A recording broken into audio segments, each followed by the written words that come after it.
राज्य में दिनकू दिन बढ़ी चली खरार प्रकोप। सबु जिले में टाई टाई खरा। 7 सहर में तापमात्रा 37 डिग्री पार करथिबा बेले आसंता 5 दिन पर्यंत तातीर मिलिबो नाही निस्तार। गतकाली रेकर्ड अनुसार बौद्ध में 38.5, मालकानगिरी में 38.4, अनुगुल 37.9 डिग्री तापमात्रा रेकर्ड होइतिबा बेले राजधानी भुवनेश्वर में तापमात्रा थिला 36.4 डिग्री।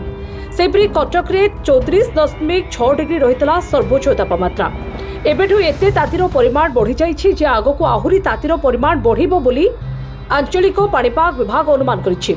झारसुगुड़ा, सुंदरगढ़, बलांगीर, टिटलागढ़, संबलपुर, पारलाखेमुंडी, बौद्ध सहरर तापमात्रा 38 डिग्री ऊपर रही पारे।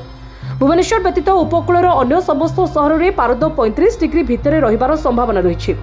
5 दिन पर्यंत पाग मुख्यतः सुखिला रहिबो। तेबे आज एवं 7 आसंताकाली सर्वोच्च तापमात्रा सामान्य कमिबो एवं 8 तारिख ठारू पुणी थरे बढ़िबो बोली पाणीपाग केन्द्र पक्षरु पूर्वानुमान करा जायछि। एही खरा बढ़िबा परे समस्तंकु सतर्क रहिबाकु नुआ गाइडलाइन जारी करिसेंती भुवनेश्वर महानगर निगम। अत्यंत आवश्यक स्थले बाहरकु बाहरी काम करंतु। एथि सहित बाहरकु बाहरिबा परे सांगरे पानी बोतल सहित नित्य व्यवहार्य जिनिस सांगरे नियंतु।